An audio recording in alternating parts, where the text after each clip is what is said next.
ጠራን እግዚአብሔር የጠራን ለበረከት ነው። በረከት ምንድን ነው? በረከት ጤና ነው። በረከት ሰላም ነው። በረከት እረፍት ነው። በረከት እፎይታ ነው።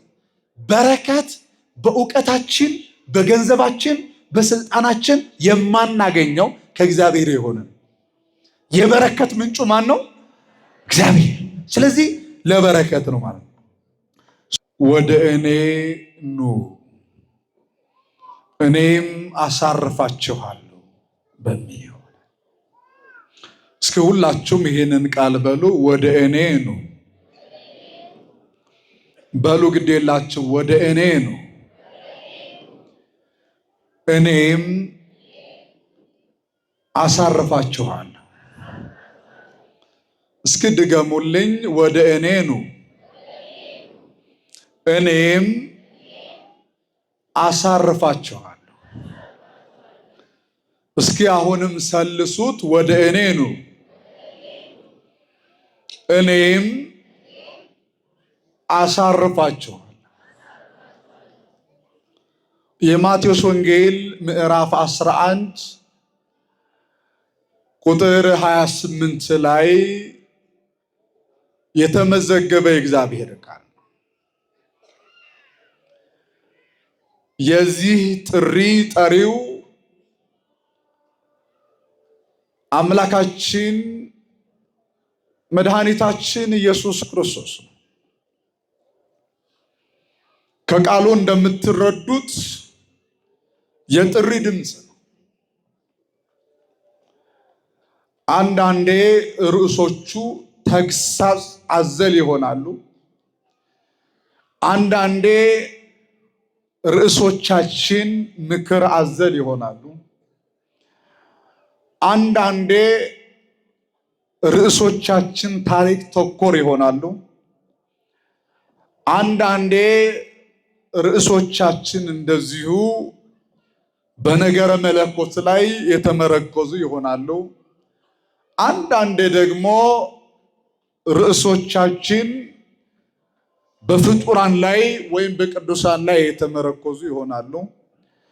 አንዳንዴ ደግሞ ርዕሶቻችን ሁላችሁም እንደምታውቁት በአንድ ተአምር ላይ የተመረኮዘ ርዕሶች ሊሆኑ ይችላሉ።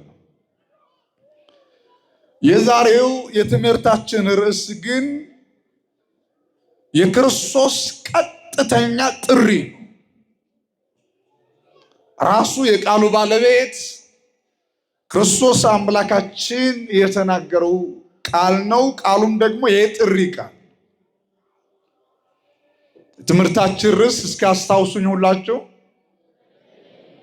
የላችሁም ዝም ብዬ ነው የምጮኸው ማለት። እስኪ በሉት። ወደ እኔ ምን በሉ? ኑ እኔ ምን እላችኋለሁ? አሳርፋችኋለሁ። መቼም ሁላችሁም ከዚህም በፊት ሊቃውንቱ በተደጋጋሚ በዚህ አውደ ምሕረት ላይ በዚህ በምህረት አደባባይ ላይ አስተምረው የብሉያት ሊቃውንት፣ የሐዲሳት ሊቃውንት፣ የሊቃውንት ሊቃውንት፣ የመጽሐፈ መነኮሳት ሊቃውንት፣ እንዲሁ የታሪክ ምሁራን፣ የስነ መለኮት ምሁራንም በተደጋጋሚ በዚህ አውደ ምሕረት ላይ ቆመዋል። በዚህ አውደ ምሕረት ላይ ቆመው የራሳቸውን ሐሳብ የራሳቸውን መልእክት ሳይሆን ቤተክርስቲያን የምትለውን ብቻ ሳይሆን ክርስቶስ ያለውንም ደግሞ አስተምረው ያውቃሉ። ስለዚህ በተደጋጋሚ ትምህርቶች እየተማርን ነው ለዚህ ቀን የደረስነው። እናም ይሄን ጥሪ የአምላካችን የምንወደው የሚወደን የፈጠረን ያዳነን የሚመግበን የሚጠብቀን የሚያኖረን የሚሳሳልን ሁል ጊዜ ከጠላት እጅ የሚያስመልጠን ክርስቶስ አምላካችን የተናገረው ቃል ነው። ጥሪ የክርስቶስ ጥሪ ደግሞ በፍቅር ላይ የተመረኮዘ ጥሪ ነው። ታስታውስ እንደሆነ በዚህ ዓለም ላይ እርግጠኛ ነኝ ብዙ የጥሪ ደብዳቤዎቹ ደርሷችሁ ያውቃሉ። ብዙ ወዳጆች የምትሏቸውን ጠርቷችሁ ያውቃል። በአንድም በሌላ መንገድ ተጠርታችሁ ታውቃላችሁ። ወደ ተጠራችሁበትም ደግሞ ጉዳይ ጥሪውን አክብራችሁ ሄዳችሁ በተጠራችሁበት ስፍራ ላይም ተገኝታችሁ ታውቃላችሁ። ሰርግ ሊሆን ይችላል። ልዩ ልዩ ጉዳዮች ላይ የተመረኮዘ ጥሪ ደርሷችሁ ያውቃል። ለእናንተ ጥሪ አዲስ አይደለም ክርስቲያኖች። ለሁላችንም ጥሪ በዚህ ምድር ላይ በጣም ከቁጥር በላይ የሆነውን ጥሪ ተጋብዘናል። ደግሞም በተጋበዝነው ልክ ጥሪው ላይ የቀረናለን፣ በጥሪው ላይ ደግሞ የተገኘናል። ጥሪው ግን ምንን መሰረት አድርጎ ነው? አሁን ከዚህ በፊት የተጠራናቸውን ጥሪዎችን ብናጠና ብንፈትሽ ምንን መሰረት አድርጎ ነው?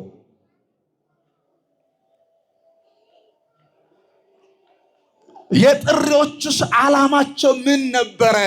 ከምን የተነሳ ነበር የተጠራ ነው ብንል በጣም ብዙ ማለት እንችላለን። ጥሪው አድሎ የነበረበት ጥሪ ነው። ጥሪው ደግሞ ውለታ ያለበት ጥሪ ነው። እንዲህ ስላደረገችልኝ ነው፣ እንዲህ ስላደረገልኝ ነው፣ እንዲህ አይነት ለኔ በጎ ሰው ስለሆነ ነው። በጎነታችሁ ተቆጥሮ ያደረጋችሁትን ውለታ ተቆጥሮ ከዚህም በፊት በሕይወቱ ላይ ምን እንደፈጸማችሁ ጭምር ዝርዝር ነገር ተጠቅሶ ጭምር ነው ያንን ጥሪ ሊደረግላችሁ የሚችል ወይም የተደረገ። አድላዊነት ያለው ወይም ደግሞ መድሎ ያለው ጥሪ። እናንተ ብትሄዱ ጎረቤታችሁ እዛ ጥሪ ላይ ይገኛል። እናንተ ብትሄዱ ወላጆቻችሁ ላይ ይጠሩ ይችላሉ። ወላጆቻችሁ ብትጠሩ በዚያ ጥሪ ላይ እናንተ የተረሳችሁ ትሆናላችሁ። ጓደኞቻችሁ ቢጠሩ እናንተ በዚያ ጥሪ ላይ ልትቀሩ ትችላላችሁ። የክርስቶስ ጥሪ ግን ለሁሉ ነው። እስኪ በሉ የክርስቶስ ጥሪ ለማን ነው? አረ ንገሩ፣ ለማን ነው? ለሁሉ ነው። ለወንድ የለ ለሴት፣ ለሽማግሌ አይደል ለወጣት፣ ለተማረ አይል ላልተማረ፣ ለሁሉም ነው። ለማህበረ ካህናት አይል ለማህበረ ምዕመናን። የክርስቶስ ጥሪ ለሁሉ ነው። የሱ ጥሪ ለሁሉ የሆነበት ምክንያት ክርስቶስ ፍቅር ስለሆነ። እስኪ ንገሩ ምን ስለሆነ? አረ ንገሩ ምን ስለሆነ? ፍቅር ስለሆነ፣ ይቅር ባይ ስለሆነ፣ ለበደለውም ላልበደለው፣ ላጠፋውም ላልጠፋው፣ ለራቀውም ላራቀው፣ ለቅርቡም ለሩቁም ነው የክርስቶስ ጥሪ። እሱ ፍቅር ነው። እሱ የዋህ ነው። እሱ በደልን የማይቆጣጠር ነው። እሱ ደግ ነው። እሱ ፊትን አይቶ የማያዳላ ነው። እስኪ አታመሰግኑትን? ይሄ አምላክ ክብርና ምስጋና ለስሙ። ስለዚህ ወገኖቼ ይህ አምላክ ጥሪው በሱ ፍቅር ስለሆነ ነው። ዓላማው ፍቅር ስለሆነ፣ ይቅር ባይ ስለሆነ። እስኪ ዝም ብላችሁ አሁን እርግጠኛ ነኝ በዚህ ጉባኤ ላይ የተገኛችሁ ማን ጠርቷችሁ ነው? ችግርማ አለ ዛሬ። ማን ጠርቷችሁ ነው? አልተስማማንም። ማን ጠርቷችሁ ነው? እስኪ እግዚአብሔር የጠራችሁ። አይ እንግባባ፣ ድምፅ አላሰማችሁ። ታዲያ እጅ ላስወጣኝ። ቆይ አጨብጭቡ አላልኩም። ጭብጨባ መሸወጃ ነው። እስኪ ንገሩ ማን ጠርቷችሁ? እስኪ እግዚአብሔር የጠራችሁ እጃችሁ ስናሳዩ ይኸው ከፍ አድርጉ። እስኪ ማን ጠርቷችሁ ነው? ይሄ ጉባኤ የማ ጉባኤ? የእግዚአብሔር ጉባኤ። ወደዚህ ጉባኤ የመጣ ነው ማንም አስገድዶን አይደለም። ማንም ገፍቶን አይደለም። ካልመጣ ካልተገኘ እሳት ላይ ትጣላለህ ተብሎ የመጣ ወይን ቤት ትወርዳለህ ተብሎ የመጣ የለም። ትቀጣለህ፣ ቤትህ ይፈርሳል፣ ማደሪያ ትነጠቃለህ ተብሎ የመጣ ማንም በዚህ ልክ ተስፋ አስፈራርቶ ያመጣን የለም። ፈርቶም የመጣ የዚህ ጉባኤው ጠሪው እግዚአብሔር ነው። እስኪ ንገሩኝ፣ ማን ነው? እግዚአብሔር። በምን ይታወቃል ልትሉኝ ትችላላችሁ? መገለጫው ምንድን ነው?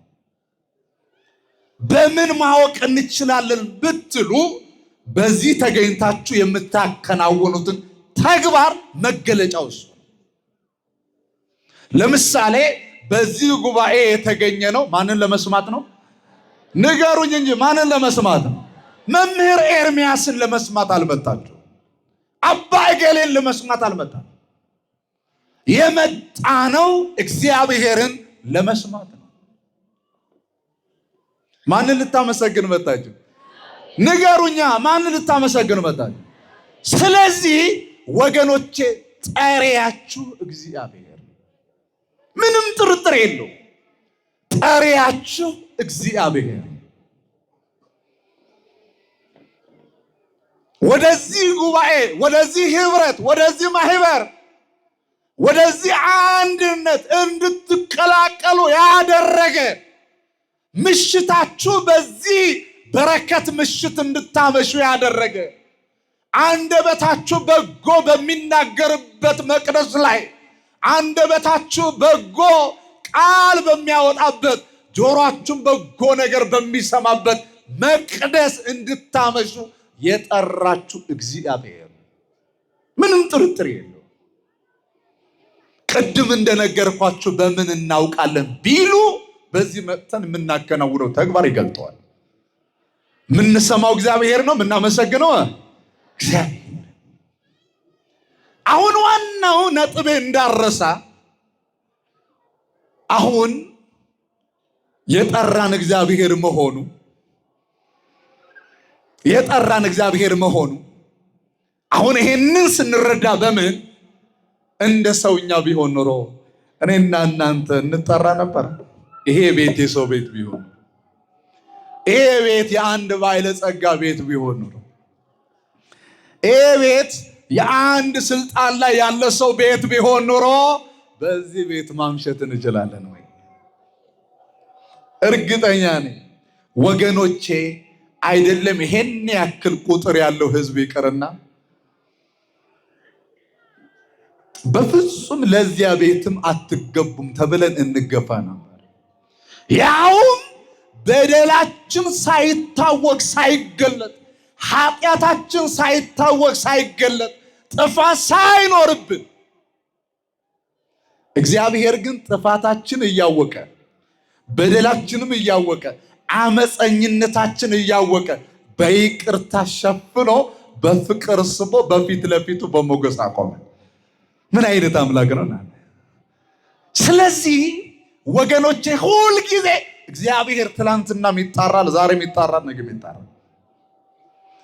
እግዚአብሔር የማይጣራበት ያልተጣራበት ጊዜ የለም፣ የማይጣራበት ቀን የለም፣ የማይጣራበትም ለወደፊትም ደግሞ ዘመን የለም። ሁል ጊዜ እግዚአብሔር ሰውን ይጠራዋል። ከዘፍጥረት ጀምራችሁ እስከ ራዕየ ዮሐንስ ያለውን የመጽሐፍ ቅዱስ ምዕራፎችን በእያንዳንዱ አንቀጾች የተመዘገቡትን በማስተዋል ሆናችሁ ብታነቡ ብታጠኑ ጥሪው እግዚአብሔር ሰውን ነው የሚጠራው። ሰውን ሲጣራ ታያላችሁ።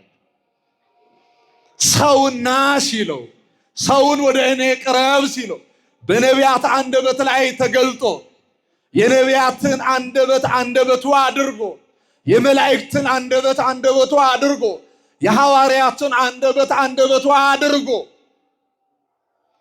የደጋግ ሰዎች ሃይማኖታቸውን ያጸኑ ምግባራቸውን ያቀኑ የእናቶቻችንን አንደበት የአባቶቻችንን አንደበት እግዚአብሔር አንደበት አድርጎ ትውልዱን ሁል ጊዜ ይጣራል። ሁል ጊዜ እግዚአብሔር ያልጠራን ቀን ጊዜ የለም። ታስታውሳላችሁ በዚህ ማርቆስ ወንጌል እንደምን ዋላችሁ አላችሁ አይደል? እንደምን ዋላችሁ። እግዚአብሔር ስሙ የተመሰገነ ይሁን። እዩማ የማቴዎስ ወንጌል የማርቆስ ወንጌል ምዕራፍ 10ን በምታጠኑበት ጊዜ በተለይ ደግሞ ቁጥር 40 ጀምራችሁ 46 ጀምራችሁ ስታነቡ ክርስቶስ ከዕለታት በአንድ ቀን ወደ ኢያሪኮ ሄደ። ኢያሪኮ እንደምታውቁት ኢያሱና እስራኤል ዘሥጋ በእግዚአብሔር ጥሪ በእግዚአብሔር ኃይል ከመግባታቸው በፊት ኤናቃውያን ከሌዳውያን የሚባሉ ፍጹም እግዚአብሔርን የማያውቁ በእግዚአብሔርም የማያምኑ ፍጹም እንደ እንስሳ የሚኖሩ ሰዎች የነበሩባት ከተማ ናት። በደንብ ስሙ። ኢያሪኮ የምትባል አሁን የምነግራችሁ ከተማ የፈጠራትን አምላክ በፍጹም የማታውቅ ከተማ ናት። የሚጠብቃትን የሚያኖራትን የሚንከባከባትን በመግባት በመውጣቷ በምህረቱ የደገፋትን እግዚአብሔርን የማታውቅ ከተማ ናት። አንድም ቀን ለዚህ አምላክ ምስጋና ሰጥታ አታውቅም። አንድም ቀን መግባት መውጣቷ መኖሯ እኮ በእሱ ላይ ነው። እግዚአብሔር ምህረቱ ከሷ ላይ ቢያነሳ ቸርነቱ ከሷ ላይ ቢያርቅ አንድም ቀን ያቺ ከተማ አታድርም፣ ትገለበጣለች። አሏ ወደ አመድነት የተቀየሩ እንደ ጉም ደግሞ ተነው የጠፉ በታሪክ እንደ ታሪክ ሲወራላቸው እንዲወራላቸው ሆኖ የቀሩ ከተሞች አሉ። መመለስን እምቢ ያሉ አመፀኝነትን ገንዘብ አድርጎ የያዙ ፍጹም ልባቸውን በኃጢአት የዘጉ ልባቸው የደነደኑ ህዝቦች ራሳቸውም ተጎድቶ ከተማይቱም እንድትጎዳ ሆነዋል። ስለዚህ እቺ ከተማ በከተማይቱ ውስጥ ያሉ ሰዎች ቅድም የነገርኳችሁ ከለዳውያን፣ ኤናቃውያን ሌላም ደግሞ ህብረት ያላቸው ሰዎች ይኖራሉ። ግን በፍጹም እግዚአብሔርን አያውቁም። እግዚአብሔርን ማመስገን አያውቁም። ናቺ ከተማ በእንዲህ አይነት ሰዎች የሚኖርባት ከተማ ነበረች እና ጣዖት አምላኪዎች ናቸው። በእግዚአብሔር ፈንታ ሌላ አምላክ አንግሰው እግዚአብሔርን መፍራት ትተው ዓይን እያለው የማያይ ጆሮ እያለው የማይሰማ እግር እያለው የማይሄድ ብሎም ደግሞ አንደበት እያለው የማይናገር ፍጹም በሰው እጅ የተሰራውን ጣዖት በማምለክ ላይ የተጠመዱ ሰዎች የሚኖሩባት ከተማ ነበር። እግዚአብሔርም እነዚህን ሰዎች ታገሰ፣ አልመለስም ሲሉ እግዚአብሔር እርሱን የሚወዱ እሱን የሚያውቁ እሱን የሚያመልኩ እሱን ክብሩን ጠንቅቆ የሚያውቁ ለክብሩ የሚገዙ ለአምልኮው የሚንበረከኩትን ሰዎች ወደ እሷ ከተማ መጣና ለሱ የማይንበረከኩትን ከዚያች ከተማ ወጣ። በደንብ ስሙ ክርስቲያኖ፣ ሁሉ የእግዚአብሔር ነው። የእግዚአብሔር ያልሆነ አለ ወገኖች? ሁሉ የማን ነው አልኳችሁ? አረ ተናገሩ። የማን ነው አልኳችሁ? የእግዚአብሔር። እግዚአብሔር ሲሰራ ደግሞ ከልካይ የለው። እግዚአብሔር በከመ ፈቀደ ነው። እንደፈቀደ ሁሉም ነገር መስራት ማከናወን ይችላል። ተው የሚለው የለም። አትስራ የሚለው የለም። አታድርግ የሚለው የለም። አታከናውን የሚለው የለም። ይሄንን አድርግ ይሄንን አታድርግ የሚለው የለም እግዚአብሔር። ስለዚህ የራሱ ልጆችን ወደዚያ ከተማ አስገባና እዚያ የነበሩትን ልጆች ያልሆኑትን አስወጣ እና ጥቂት የሱ የሆነውን ደስ የሚያሰኘውን መርጠው በዚያች ከተማ እየኖሩ ከቀጠሉ በኋላ በስተመጨረሻ ግን ፍጻሜያቸው ወደ ነበረበት ሕይወት ተመለሱ። የዔናቃውያንን ተግባር ማድረግ ጀመሩ። የከላዳውያንን ምስጋና ተው፣ ትክክለኛውን እግዚአብሔርን ማምለክ ተው፣ ትክክለኛውን ታላቁን ጌታ በአንድነቱ በሶስትነቱ የሚመሰገን በላይ በዙፋኑ በኪሩቤል ጀርባ ላይ ተገልጦ የሚኖረውን ሥላሴን ትተው ከላዳውያን ዔናቃውያን የሚባሉትን የሚያመልኩትን አምልኮ ወደ ማመለክ ፊታቸውን ዞር አደረጉ። ያሳያችሁ ይሄ ትክክለኛ ማመናቸው ትክክለኛ ወዳልሆነ እምነት እየተወሰደ እየሸሸ ታስታውሱ እንደሆነ በእኛም ቤተ ክርስቲያን አይታችሁ ከሆነ አንዳንድ ወጣቶች አጉል ልማድ ውስጥ ነው ያለነው። አጉል ልማድ ትክክለኛውን የአባቶቻችን እምነት ከልባችን እየተሸረሸረ ከልባችን እየሸሸ ወገኖቼ ትክክለኛ ያልሆነ ሕይወት እየተለማመደ አምላካችን እግዚአብሔር በቸርነት ሁላችንም ይጠብቀን እንጂ በጣም ከባድ ወገኖቼ። በጎ ያልሆነው ነገር እንዳትለማመዱ፣ ኦርቶዶክሳዊነት ያልሆነውን ነገር እንዳትለማመዱ፣ አባቶቻችን ያላስቀመጡትን ስርዓት እንዳትለማመዱ፣ ከአባቶቻችን ስርዓት ውጭ የሆነውን እንዳትለማመዱ ራሳችሁን እግዚአብሔርን አጋዥ በማድረግ ጠብቁ። በጣም ከባድ ሕይወት ነው እና ጨረቃ ወደ ማምለክ ሕይወት ውስጥ እቺ ከተማ ገባች። ክርስቶስ ሲመጣ ያገኛት እቺ ከተማ ጨረቃ እያመለከች ነው። እንደምን አለ ክርስቶስ በስጋ ሲገለጥ ክርስቶስ በተዋህዶ በተገለጠ ጊዜ 3 ዓመት ከ3 ወር ድውያነ ነፍስን በትምህርቱ ድውያነ ስጋ ደግሞ በተአምራት በሚፈውስበት ጊዜ እቺ ከተማ እንዳጋጣሚ ጨረቃ ስታመልክ ነው ያገኛት።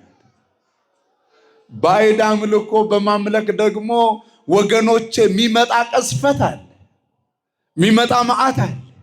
ከእግዚአብሔር እቅፍ ስንወጣ ታውቃላችሁ የሚከተሉን ብዙ ጎጂ ነገሮች አሉ። በደንብ ስሙ ክርስቲያኖች።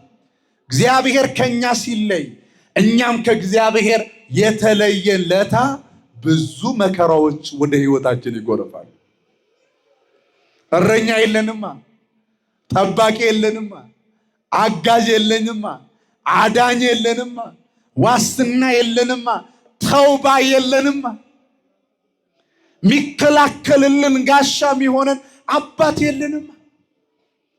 ስለዚህ በመጽሐፍ ቅዱስ ብዙ የተጎዱ ሰዎች አሉ።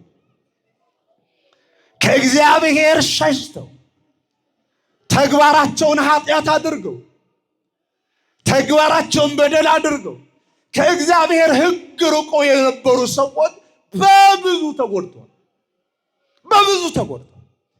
የነበረውን በረከታቸውም ተነጥቋል። ዲያብሎስ እንደፈለገም ተጫውቶባቸዋል። በነፍሳቸውም በስጋቸው መጎዳት ችሏል። ስለዚህ ኢያሪኮ ላይ የነበሩ ሰዎችም የገጠማቸው እውነት ይሄ ነው።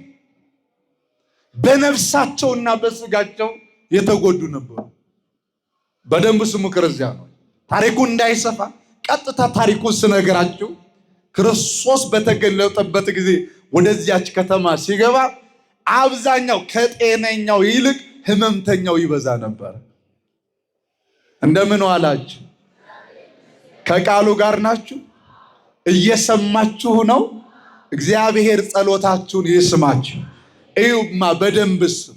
ክርስቶስ ወደዚያች ከተማ ሲመጣ ከጤነኛው ይልቅ ታማሚ ብዙ ነበር። ይሄ ህመም ዝም ብሎ ይመጣል። አንዳንድ ህመሞች ሰው እንደመሆናችን ሊከሰቱ ይችላሉ። አንዳንድ ህመሞች ደግሞ በኃጢአታችን ምክንያት ሊመጣብን ይችላል። ታስታውሳላችሁ ዮሐንስ ወንጌል ምዕራፍ 9 እውር የሆነውን ሰው ደቀ መዛሙርቱ ከክርስቶስ ጋር አዩና ወደ ክርስቶስ ጠጋ ብለው ምንድን ነው ያለው? ጌታ ሆይ ይህ ሰው እንዲህ እንዲሆን ኃጢአት የሰራ ማን ነው አለ። እስኪ በሉት ቃሉን። ይህ ሰው በሉ እስኪ በሉ ሁላችሁም በማርያም ይህ ሰው በሉ እንዲህ እንዲሆን ኃጢአት የሰራ ማን ነው? አያችሁ አይደል? ምንድን ነው ደቀ መዛሙርቱ የተረዱት? የአይን ምልክት እንኳን ቅርጽ ያልነበረው ሰው፣ የአይን ምልክትም ያልነበረው ሰው እንዲህ ሊሆን የሚችለው በኃጢአት ነው። ወላጆቹ ናቸው ወይስ ደግሞ እሱ ብለው ጠየቁ። ክርስቶስ የመለሰው ምንድን ነው? ወላጆቹም እሱም ምን አልሰሩ? ኃጢአት አልሰሩ። የእግዚአብሔር ስራ እንዲገለጥ ነው እንጂ የማን ስራ? አረ ነገሩ የማን ስራ? የእግዚአብሔር ስራ እንዲገለጥ ነው እንዲህ የሆነው አለ ክርስቶስ አለና ምራቅን ጥቅ ብሎ ወደ መሬት ተፍቶ ጭቃ አውክቶ የአይን ቅርጽም ሰራለት፣ አይንም ሰራለት። ወደ ሰሊሆም ሂድና ታጥበህና አለው። ሄዶ ታጥቦ ሲመጣ ኖርማል አሁን እንደተፈጠረ አይኑ እየበራለት መጣ። ክብርና ምስጋና ለአምላካችን። ዋናው ነጥብ እንድትይዙልኝ የፈለኩት ግን ክርስቲያኖች ህመሞች በኃጢአት ምክንያት ሊመጡ ይችላሉ። ጤና ማጣት በኃጢአት ምክንያት ሊከሰት ይችላል። ታስታውሳላችሁ በዚህ በትንቢተ ኢሳይያስ ምዕራፍ 28 ምዕራፍ 38 ቁጥር 1 ንጉሡ ሕዝቅያስ አልጋ ላይ የጣለው ህመም በኃጢአት ምክንያት ነው። በኃጢአት ምክንያት ጀርባው ላይ ወጥቶ የነበረው ትልቁ እባጭ በኃጢአት ምክንያት ለሞት እስኪደርስ ድረስ አብቅቶት የነበረው ህመም በኃጢአት ምክንያት የተከሰተ። እንዲያውም ምንድነው የሚለው ቃል በቃል ንጉሡ ሕዝቅያስም ለሞት እስኪበቃ ድረስ ታመመንም። አንዳንድ ህመሞች ለሞት የሚያበቃ ህመም አለ። ስለዚህ ንጉሡ ሕዝቅያስ ለምን ታመመ ብላችሁ ስታጠኑ በኃጢአት ምክንያት የመጣ ህመም ነው እና በኢያሪኮ ላይ እንዲህ አይነት አብዛኛው ሰው ገምሾቹ አይናቸው አያይ፣ ገምሾቹ ደግሞ ጆሮአቸው አይሰማ፣ ግማሾቹ ደግሞ በእግሮቻቸው መራመድ አይችሉ፣ ግማሾቻቸው በእጃቸው ሰርቶ መብላት አይችሉ፣ ገምሾቹ ደግሞ እንደዚሁ አካላቸው ሙሉ አካላቸው መንቀሳቀስ አይችሉ። ክርስቶስ ወደዚያ ከተማ ሲገባ ግን የክርስቶስን አዳኝነት፣ የክርስቶስን ፈዋሽነት፣ የክርስቶስን ምሕረት ዝናውን ሰምቶ ስለነበሩ ሁሉ የታመመውን ሰብስቦ ወደ ክርስቶስ አመጡ። ክርስቶስም ይላል ሁሉንም ፈወሳቸው ይላል። እስኪ አመስግኑት። ክብርና ምስጋና ለስሙ። እስኪ ይሄንን ቃል በሉ በማርያም ሁሉንም በሉ እስኪ በሉ ሁሉንም ፈወሳቸው። ክርስቶስ ለሁሉ የሚበቃ መድኃኒት ነው። በደንብ ስሙ። ይሄ ቃላት ለማሳመር የምንናገረው ቋንቋ አይደለም። ክርስቶስ ለሁሉ የሚበቃ መድኃኒት ነው።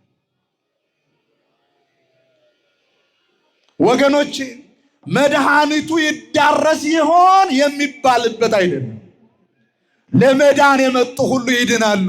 ለመፈወስ የመጣ ሁሉ ይፈወሳል።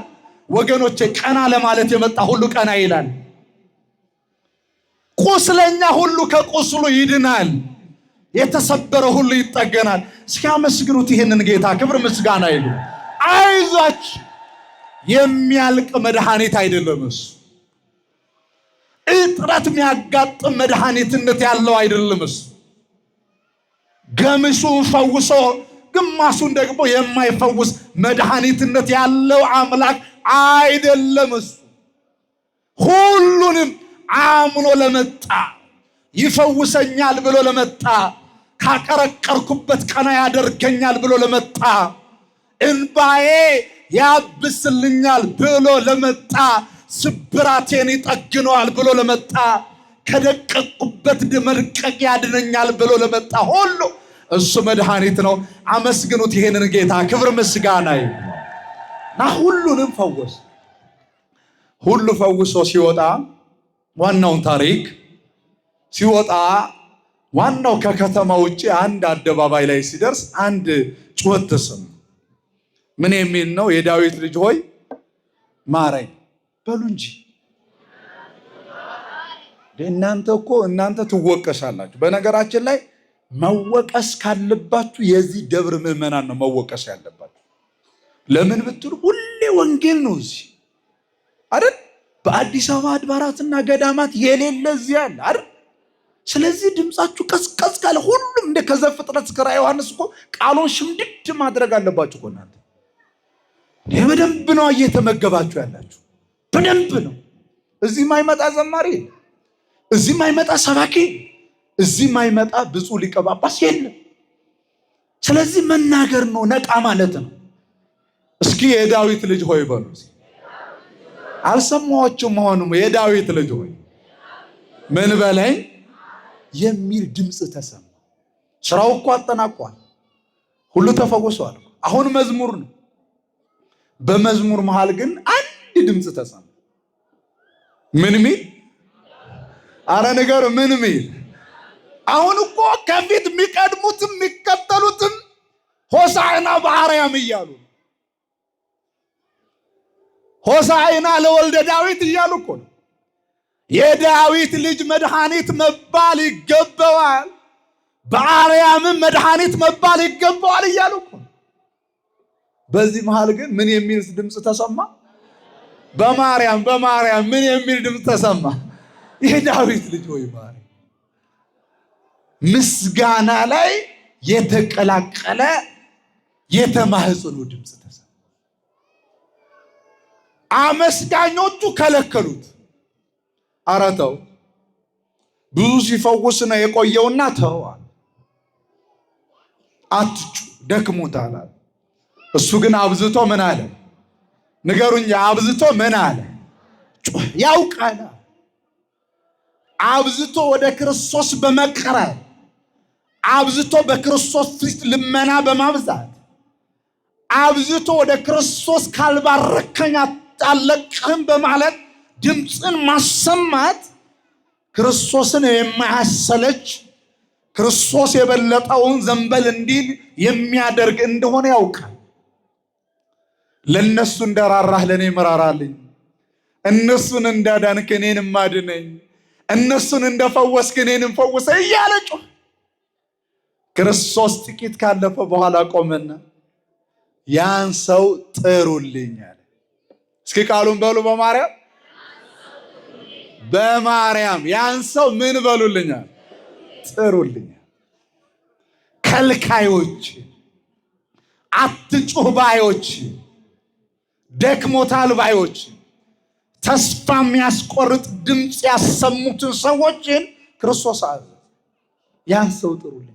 የወደቀውን፣ የገፋችሁትን፣ የናቃችሁትን ፊቱ አመድ መስሎ የገዛ ወንድሞቹም እህቶቹም ወላጆቹም ንቀውት ከቤት ውጣ ብሎ የገፉትን ያንን ሰው ጥሩልኛል።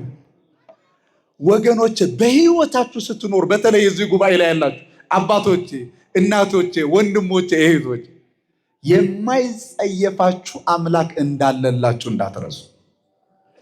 ማንም ይጸየፋችሁ። እየሰማችሁ ነው? አዎ፣ ምንም ሁኑ ምንም የማይጸየፋችሁ አምላክ እንዳለ ግን እንዳትረሱ። ማንም ሊረሳችሁ ይችላል፣ ማንም ሊንቃችሁ ይችላል። የማይንቃችሁና የማይረሳችሁ አምላክ እንዳለላችሁ ግን እንዳትረሱ።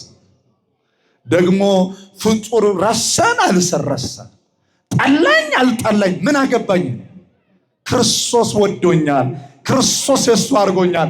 ኧረ አመስግኑት። ክብርና ምስጋና ለስሙ። ስለዚህ ይህንን ነው፣ በዚህ ነው ተማምናችሁ የመኖር ያለባችሁ። ያን ሰው ጥሩልኛል። ሄዱና ምን አሉ? ተንስ ይጼውዐከ፣ ተነሳ ይጠራሃል አሉ። እስኪ በሉ ተነሳ ምን ይልሃል? ይጠራሃል አሉ። ደስ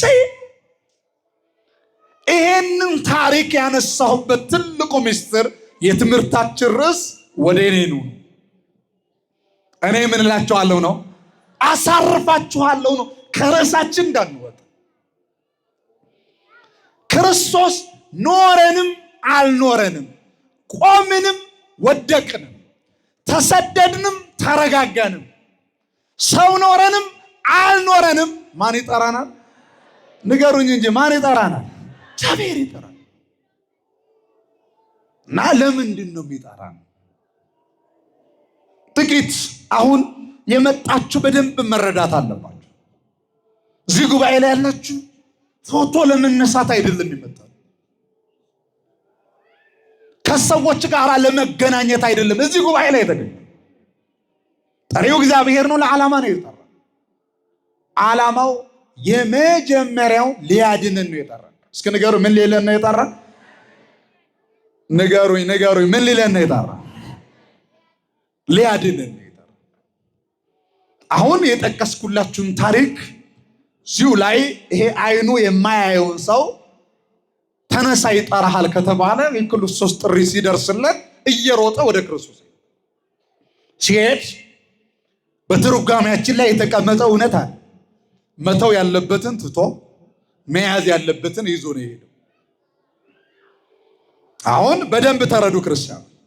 መተው ያለበትን ትቶ መጣል ያለበትን ጥሎ መያዝ ያለበትን ይዞ ነው የሄደው። አሁን መጣል የነበረበት ለዘመናት ሲለምኑ የነበረው ድቃቄ ሳንቲም ጥሏል። ለዘመናት ሲለምኑ የነበረውን እላቂ ጨርቅ ጥሏል። ቡቱቶን ጥሏል። መያዝ ያለበትን እምነት ይዟል። እስኪ ንገሩ፣ ምን ይዟል? ድምፅ ፈልጋለሁ በጋ አምላክ ምን ይዟል? እምነት ይዟል። ምን የሚል እምነት? ያድነኛል። እስኪ ንገሩ፣ ምን ይለኛል? ያድነኛል። ለመዳን ከሚያስፈልገው ቁጥር 1 ማመን። ስለዚህ እምነትን ይዞ ወደ ክርስቶስ ያቀረበው ግን የማን ጥሪ ነው? የክርስቶስ ጥሪ መጣለት። ጥሪውን በጉጉት የሚጠብቀው ጥሪ ነው። ጥሪው ጥቅም ያለው ጥሪ ነው። ጥሪው አትራፊ የሆነ ጥሪ ነው። ጥሪው ለአንድና ለመጨረሻ ከወደቀበት የሚያነሳ ጥሪ ነው። ጥሪው ከዚህም በፊት በምድር ላይ ሰዎች ጠርተውት ከሰጠው ጥቅሞች በላይ የሚያገኝበት ጥሪ ነው። ስለዚህ ይሄንን ጥሪ በእምነት ተቀብሎ ጥሪ ወደ ጥሪው ሲሄድ ደግሞ በማመን ሄደ። በማመን ሁል ጊዜ አባቶቼ፣ እናቶቼ፣ ወንድሞቼና እህቶቼ በዚህ እግዚአብሔር መንፈስ ቅዱስ በሚቆጣጠረው ጉባኤ ላይ የተገኛችሁ ሁላችሁ አሁን እየተናገራችሁ ያለ ሰው አይደለም። እግዚአብሔር የሰው ሐሳብ አይደለም፣ የሰው ቃል አይደለም፣ የሰው ምክር አይደለም፣ የሰው ትምህርት አይደለም። የእግዚአብሔር ትምህርት ነው፣ የእግዚአብሔር ሐሳብ። በደንብ ስሙ። አሁን ወደዚህ መቅደስ ስትመጡ ጥሪው የእግዚአብሔር እንደሆነ እመኑ። ለቅዳሴ ሊሆን ይችላል፣ ለኪዳን፣ ለሰርክ ጉባኤ ሊሆን ይችላል፣ ለወንጌል ስትመጡ ከመነሻ ከቤታችሁ እግዚአብሔር መንፈስ ቅዱስ በልባችሁ ላይ አድሮ ወደ እውነት ወደ ሆነው ስፍራ እውነት ሊነግራችሁ እውነት ሊያስተምራችሁ ቀስቅሶ ሲያመጣችሁ እግዚአብሔር የእግዚአብሔር ጥሪ እንደሆነ እርግጠኛ ሁኑ። የእግዚአብሔር ጥሪ እንደሆነ ከተረዳችሁ ራሳችሁን ካሳመናችሁ በኋላ ደግሞ በጥሪው ብዙ ጸጋዎችን፣ ብዙ በረከቶችን፣ ብዙ ሀብተ ነፍስና ሀብተ ሥጋ እንደምታገኙበት እርግጠኛ ሁኑ። አሁን በዚህ ጉባኤ እርግጠኛ ነኝ እንደምን ዋላችሁ? በሐዘን የዋላችሁ ሰዎች ትኖራላችሁ። በቃ በአንድም በሌላ መንገድ ሐዘን ወደ ልባችሁ ገብቶ ስትጨነቁ የዋላችሁ ሰዎች ትኖራላችሁ። ወደዚህ ስትመጡ ግን ትጽናናላችሁ። ተጽናንታችኋል፣ እርግጠኛ ነኝ። አልተጽናናችሁም? እየተጽናናችሁ ነው አይደለም? አዎ። የማያጽናናችሁ ከሆነ ይሄ ጉባኤ አይደለም። ማያሳርፋችሁ ከሆነ ይሄ ጉባኤ አይደለም። ይሄ በደንብ ትኩረት ጉባኤ እግዚአብሔር የእግዚአብሔር የሆነ ጉባኤ ሊያጽናናን ይገባል፣ ሊያሳርፈን ይገባል፣ ሊያድነን ይገባል። መንፈሳችን መዳን አለበት። የተጨናነቀው መረጋጋት የራቀው ሰላም የተወሰደበትን መንፈሳችን መረጋጋት አለ። ስለዚህ ወደ እግዚአብሔር ጥሪውን አምናችሁ ስትመጡ ጥሪው እግዚአብሔር ነው። ወደ ጥሪው ስትምን እምነት ይዛችሁ እና እምነት ይዞ ሲሄድ ምን ላደርግልህ ትወዳለህ የሚል ጥያቄ ጠበቀው። እንደምን ዋላችሁ? አረ እንደምን ዋላችሁ? ምን ላደርግልህ ትወዳለህ አለው። አይኖቼ እንዲያዩ። አሁን እዚህ ጋር ምንም ጭቅጭቅ የለው፣ ተስተካክሎ ነው የቀረበው። ኢየሱስ አጠያያቂ የሆነ ህይወት የለው። ሲቀርብ ህይወቱ ዝግጁ ለክርስቶስ ምቹ ስለነበረ ክርስቶስ ሌላ ጥያቄ አለ። አመጣጡ ልቡም ህይወቱም ለክርስቶስ የሚመች ስለነበረ ምን ላደርግልህ ትወዳለህ የሚል ጥያቄ ነው። የፈለግከውን አደርግልሃል፣ የጠየቅከውን ከኃጢአት በስተቀር አደርግልሃል። ስለዚህ ምን ላደርግልህ? አይኔ እንዲያይ፣ አይኔ እንዲድን እፈልጋለሁ። ሙሉ ሰው መሆን እፈልጋለሁ። እንደ ሌሎች ሰዎች ማየት እፈልጋለሁ። የሚያዩ ሰዎች እውር እያሉኝ ነው። የሚያዩ ሰዎች ከነሱ በታች አድርገውን ቆጥረውኝ እየኖሩ። ጌታ ሆይ ትችላለህ። የነሱን አይን የገለጥ እኔንም አይኔ መግለጽ ስለምትችል አይኔ እንዲያይ ነው ማለት። ይችላል አይችልም? አረ ነገሩ ይችላል አይችልም? በሙስና ይሰራ ጌታችን፣ አድሎ የለበትም ጌታችን አይደል? እመኑበት፣ ግድ የለም። ክርስቶስን ፍጹም እመኑት። ኦርቶዶክሳውያን አንድም ለአፍታም የጥርጥር መንፈስን ወደ ልባችሁ እንዳይገባ። ሌላውን በሚያይበት ልክ እናንተን ያያል። ሌላውን በጎበኘበት ልክ እናንተን ይጎበኛል ክርስቶስ። እና ከዛም በኋላ እምነትህ አድኖሃል አለና እጁን ጭኖ እምነት አድኖሃል አለ። ሳያይ በሰው ምሪት ወደ ክርስቶስ የሄደ ከክርስቶስ ተለይቶ ሲመለስ ግን እያየ ነው ወደ ቤቱ የገባ። ክብርና ምስጋና ለአምላካችን ለእርሱ። ወገኖቼ ስለ መዳን ስናወራ መዳናችን ከስጋ ጋር ብቻ አድርገን ማየት የለብን። ወንጌል ስትማሩ መቅደም ያለበት የነፍስ ድህነት ነው። ከኃጢአት ስለ መዳን ነው ሊያሳስብን የሚገባ። ሰው ቁርጠት ታመመ፣ ጉንፋን ታመመ፣ ካንሰርና HIV ታመመ አልታመመም፣ መንግስተ ሰማያት ጋር እንደ መስፈርት ሆኖ አይቀርም። ይህንን ህመም ሰውን ከመንግስተ ሰማያት ሊያስቀረው አይችልም። አሁን አሳሳቢው ህመም፣ አሳሳቢው ደዌ ምንድን ነው የምትሉኝ? የኃጢአት የነፍስ ደዌ ነው። እሱም ኃጢአት ይባላል። እስኪ ንገሩ፣ ምን ይባላል? አረ ንገሩ፣ ምን ይባላል? ኃጢአት ይባላል። ሁል ጊዜ ክርስቶስን ስትፈልጉት፣ እግዚአብሔርን ስትፈልጉት ኦርቶዶክሳውያን በመጀመሪያ ከራስ ምተት፣ ከሆድ ቁርጠት፣ ከወገብ ቁርጥማት፣ ከእጅና ከእግር ደዌ ከመጠየቃችሁ በፊት ከኃጢአት እንዲያድናችሁ እግዚአብሔርን ጠይቁ።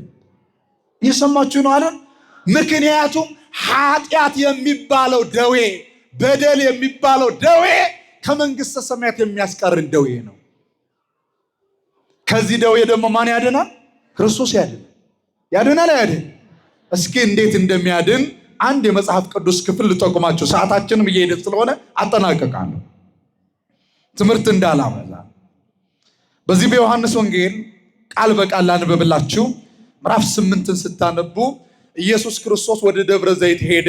ማለዳም ደግሞ ወደ መቅደስ ደረሰ። ሕዝቡም ወደ እርሱ መጡ። ተቀምጦም ያስተምራቸው ነበረ።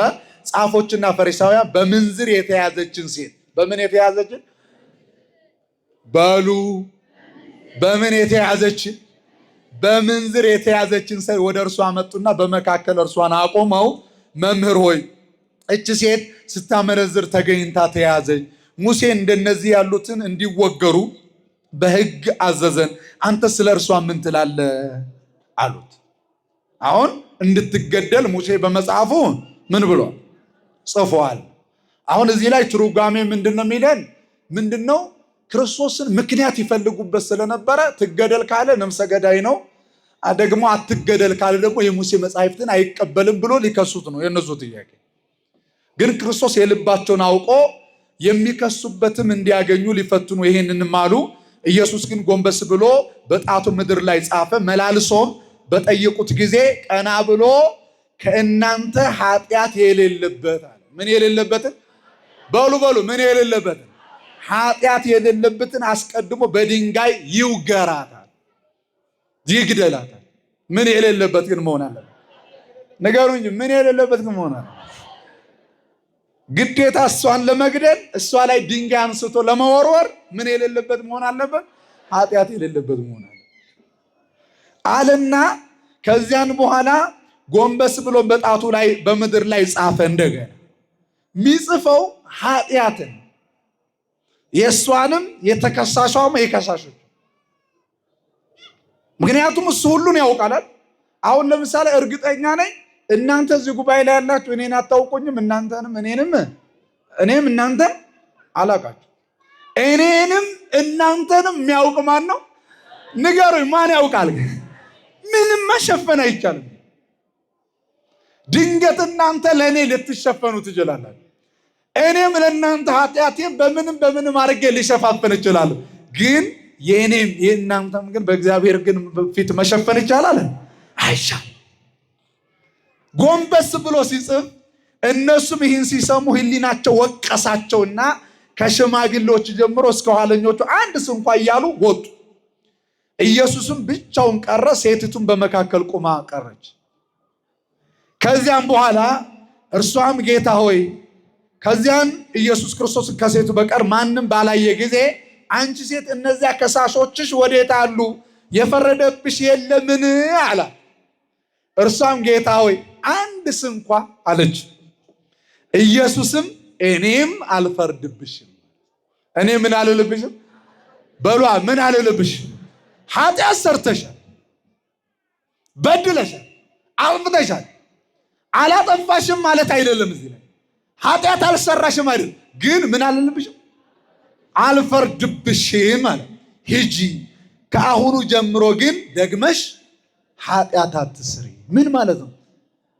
ለእስከ አሁኑ የሰራሽው ኃጢአት ይቅር ብዬሻለሁ፣ ለወደፊት ግን ምን አትስሪ አላት። አመስግኑታ ይሄንን ጌታ፣ ክብር ምስጋና። አሁን ኦርቶዶክሳውያን በዚህ ጉባኤ ላይ ያላችሁ አባቶቼ፣ እናቶቼ፣ ወንድሞቼ፣ እህቶቼ እስከ አሁኑ ድረስ ለሰራችሁ ኃጢአት እግዚአብሔር ይቅር ሊልላችሁ ነው እየጠራችሁ ያለ። አይዟችሁ፣ ይቅር የማይባል ኃጢአት የለም። ከኛ የሚጠበቀው ኃጢአታችንን አምኖ ይቅር ወደሚለን ወደ ክርስቶስ መምጣት። ሰዎችማ ሁል ጊዜ ይቅርታ ብንጠይቃቸው መላልሰው ኃጢአታችን መርሳት አይፈልጉም፣ መተው አይፈልጉም። ክርስቶስ ግን የሚገርማችሁ ወደ እርሱ ይቅርታ ፈልገን ከመጣን ኃጢአታችንን ይረሳዋል፣ ይቅርም ብሎ ኃጢአታችንን ይተውልናል። እስከ አመስግኑት ይህንን አምላክ፣ ክብር ምስጋና ይገው። ስለዚህ ወገኖቼ ምን መልእክት ላስተላልፍ ፈልጌ ነው? ክርስቶስ የሚጠራን ሊያድነን ነው ስንል ከስጋ ደዌ ብቻ ሳይሆን ወገኖቼ ከመንፈሳዊ ደዌ፣ ከዚህ ከኃጢአት ደዌም ሊያድነን ጭምር ነው። ሁለተኛው ሰዓት የሄደ መሰለኝ፣ በጣም ይቅርታ። በጣም ደስ ትላላችሁ። የሚወጣ የለም የሚገባ እንጂ። እንደር እንደዛሬ እንደር፣ እስኪ እንደር ያላችሁ አቤት አቤት፣ ቀኝ ቀኝ ለምን እንደምታወጪ እየተባባላችሁ ነው መሰለኝ። እዚህ ጸብ ጀመራችሁ። አይዟችሁ ጨርሻለሁ። እግዚአብሔር ብል የሚጠራን ለበረከት ነው። እስኪ ንገሩ፣ ለምንድን ነው ንገሩ እንጂ ምን ሊል ለምንድን ነው? እስኪ ለበረከት ነው የመጣው የምትሉ በማርያም ያመናችሁ ቆይ እልል በሉ አልኩኝ። እኔ አሁን ወጣኝ አሁን እልል የሚያስብል ነገር አለ? ምንድን ነው? የተጠየቃችሁ ብቻ መልሱ። ሁለት እጃችሁ ከፍ አድርጉ። ደስ ብሏችሁ ለበረከት ነው የመጣሁት። ከዚህ ስትመለከቱ በየታችሁ በረከት ይጠብቃችሁ። አሜን በሉ። በረከት ይጠብቃችሁ። ስለዚህ ለምን እንደመጣችሁ እርግጠኛ ናችሁ? ለበረከት። ቃሉ ነው የሚለው። ቃሉ በዚህ በኦሪት ዘፍጥረት ምዕራፍ 12 ቁጥር 1 ላይ ስታነቡ ቃል በቃል ብቻ አንብቤው ልለፍ ሰዓት ስለሌለ። እግዚአብሔርም አብርሃምን ጠራው አለው፣ ከሀገርህ ከዘመዶችህም ከአባትም ቤት ተለይተ እኔ ወደ ማሳየ ምድር ውጣ። ጥሪ ነኝ። ታላቅ ሕዝብ አደርግሃለሁ፣ እባርክሃለሁ፣ ስምህንም አከብረዋለሁ። አያችሁ አይደል? እግዚአብሔር አሁን አብርሃምን እየጠራበት ያለው እዩ። አብርሃም ሲኖርበት የነበረው ህይወት ሁላችሁ ታውቃላችሁ። ከአባቱ ጋር ነው የሚኖረው። ሚጣ ዝም በይ እሺ። ከአባቱ ጋር ነው የሚኖረው። አባቱ ደግሞ ታውቁታላችሁ። አባቱ የሚኖርበት ምድር ደግሞ ጣዖት የሚመለክበት ምድር።